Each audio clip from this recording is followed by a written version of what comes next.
Okay, so let's get into this deep dive. We've been handed a really dense stack of source material today. Very dense. Yeah, it's this intense narrative that explores, personal trauma, digital surveillance, and this whole quest for justice. And it's all filtered through this like gritty alt rock and cyber thriller kind of feel. It's heavy stuff, but definitely necessary. It is, and it's also, despite the dramatic framing with song lyrics and character profiles, it's highly analytical material. Right. We're essentially charting a protagonist's journey from a state the sources call the architecture of collapse to the architecture of reclamation. It's that really difficult shift from being a silent victim to becoming an active, vigilant survivor. And the sources, they document that whole emotional and psychological landscape so meticulously. They focus on what happens when the legal system, just doesn't work. When it's found lacking. Exactly. The material is this testament to the huge internal and external shift that a person has to make when they're forced to find justice outside of a courthouse. And that's really our core mission for you, the listener, today. We want to understand how this kind of profound trauma manifests when it's filtered through our modern, digitally connected world. And critically, how that victim-to-survivor story is forcibly built when the formal justice system just shuts the door and says, case closed. And that failure is the initial hook, isn't it? It's just so agonizing. The central conflict isn't even the original trauma itself. It's the crushing trauma that comes after, when the legal reality of insufficient evidence just smacks right into that primal emotional need for some kind of accountability. The official record says one thing, but the human heart is demanding something completely different. Yeah. So let's start at the beginning of that timeline. The sources call it the internal architecture of collapse. This is that long period of silence, of intense self-doubt. The sources cite these specific time frames.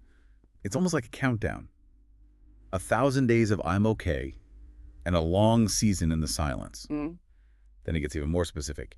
700 days of keeping it quiet, often filed away mentally under this awful phrase, mistake or occupational riot. And what's so insightful here is the psychological framing. Yeah. The protagonist is described as a prisoner of her own mind. She feels less like a person and more like a machine running on corrupted code. That's a powerful image. It is, and Yeah. it speaks to that struggle with self-doubt, the constant questioning of your own memory, and that really intense internal shame. She was emotionally, stuck in the freeze. And that idea of a corrupted self, it's immediately tied to technology, which gives the pain this really modern vocabulary. Yes. The sources use these terms for dissociation that are so digital, like having a prosthetic brain or feeling like your whole being is a neural network tied to a jagged station.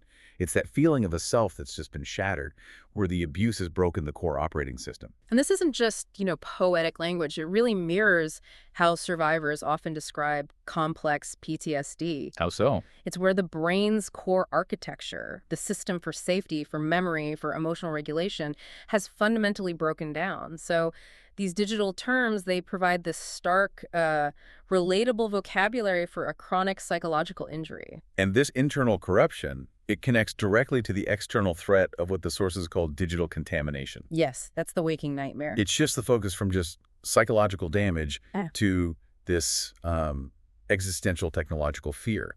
And the lyrics define this specifically as proximity's poison.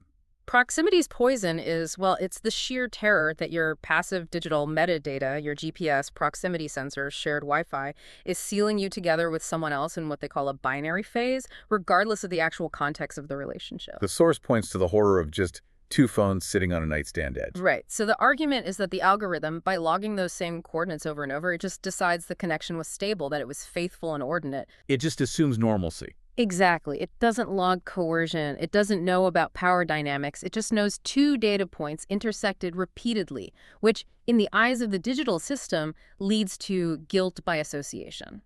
Wow. So the survivor is forced to fear that the very evidence they might need for their own defense could actually be used against them. It could implicate them in a false story. And that fear, it fundamentally changes how you interact with your own phone. You realize it's not just a communication tool anymore. No, it's a passive witness to every single move you make. And this leads to these constant data fears.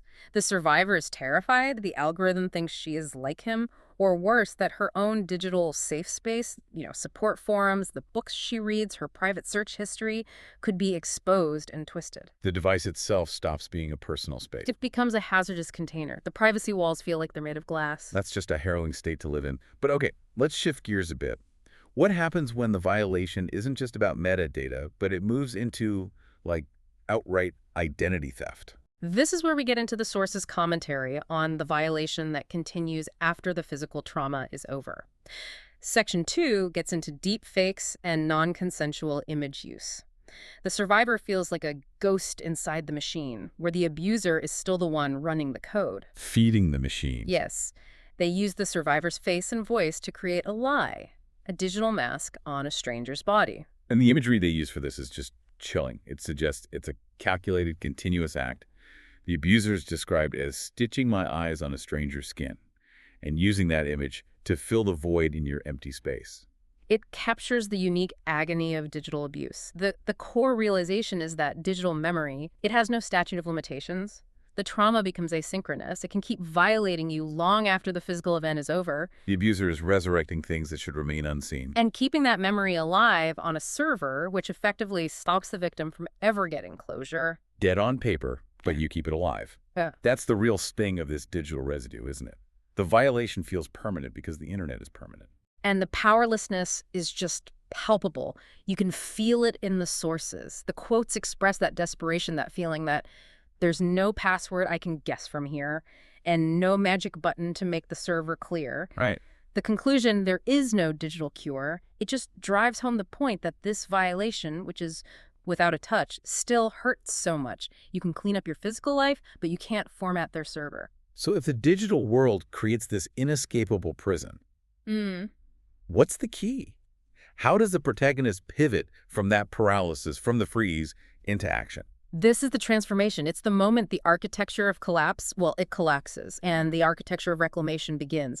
It involves recognizing that the coercion wasn't just random, it was a calculated tool of control. And she starts to actively dismantle the architecture of doubt that she had internalized. Exactly. And the shift is so crucial because it's driven by the total failure of external systems. The core finding from the sources is undeniable. The legal system failed. The case was closed due to insufficient evidence, and that inflicted this severe secondary trauma. That institutional failure is the catalyst. It's the catalyst that forces the survivor to manufacture her own kind of closure and eventually her own justice. When the system fails, you have to create your own story. And this is where the narrative splits into two paths, right? The dramatized fantasy and the factual reality. Precisely. Let's start with the fantasy side first, because that's what drives that whole alt-rock cyber thriller, feel the vigilante persona. The sources spend a lot of time detailing this fictional pursuit of justice, what we can call the audio-cinematic universe of justice. It's extremely detailed, isn't it? It reads like a script from a movie. It involves this specific sting operation setup described in tracks like Exposé and The Bust. Oh yeah, she describes wearing the wire cold against my rib cage, having detectives in a black van, consciously acting as the actress who's ending the play. And the ultimate goal of this whole drama is to get the confession. That satisfying cinematic moment where he bragged about the others. It's the perfect scene of accountability that the real legal system denied her. And the motivation behind that fantasy is so telling. It's not just about revenge. It's about reclaiming agency over the story. The source says, I wanted to be the hero of the story who brings the bad guy down, rather than the victim who was just left with a case number. It's an act of emotional self-preservation, just dressed up as a sting operation. Exactly. But, that's a highly romanticized version of justice. Does the source material give us any kind of real-world approach that justifies this level of determination? Absolutely. The sources provide this powerful real-world contrast to the fantasy, the full disclosure approach. Right. So while the internal fantasy is a cinematic sting, the external reality is about meticulous fact-building for the media.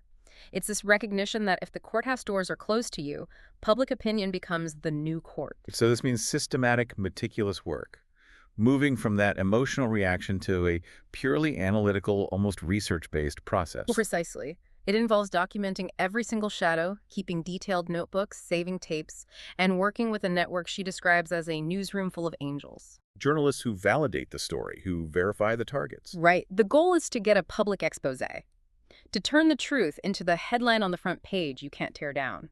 It swaps the detective's tape recorder for the journalist's power of the press. That's a fascinating pivot. If the government system fails, the alternative path to justice is leveraging public opinion and institutional media, using the spotlight not just for closure, but as an engine for institutional change. They turn the experience into verifiable research.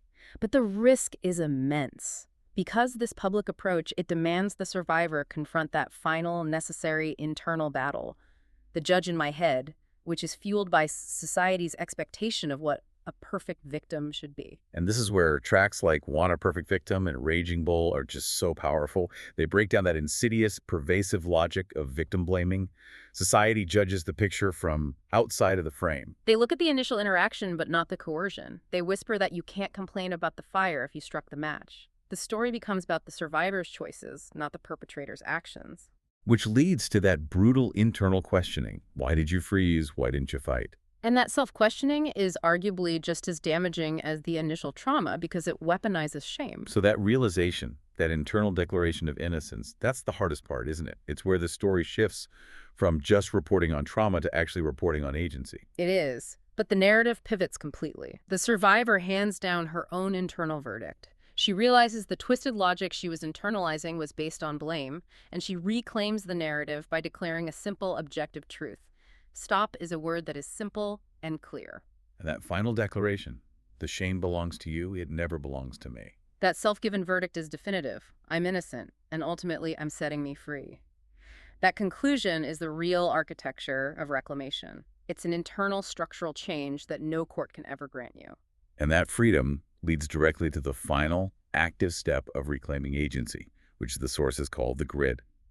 The protagonist has transitioned from a ghost defined by trauma to a survivor defined by resilience and strategy. The mission is now clearly defined.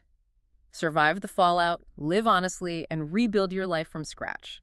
The survivor becomes the glitch in your system, the girl you can't delete, and she's backed by a network of sisters and friends who share data and support. They become this decentralized network, this machine of accountability. It's the final image of active agency, walking tall through the violent scene, not running away, but walking with a target and a plan. The journey detailed in these sources, from that silent suffering to the public declaration of innocence, it shows us that when institutions fail, the meticulous reclamation of your own memory and narrative becomes the ultimate tool for both accountability and for healing. And if we connect this to the bigger picture, drawing from the source notes for full disclosure and on the record, the goal goes way beyond just personal peace. The objective is extending the coverage, keeping others alive, by building a deliberate pipeline from the dark to the screen. In this new architecture of justice, the press becomes the voice, the amplifier. But it's the network of survivors, meticulously gathering and verifying the evidence, who become the machine that drives the change. That's a powerful thought to leave you with, especially as you interact with the world every day. If your personal data, your phone, your location history, your browsing history, if it's a detailed passive witness to your life, how much of your truth are you actively protecting, and how much are you just letting the algorithm define? Something to consider next time you pick up that Black Mirror.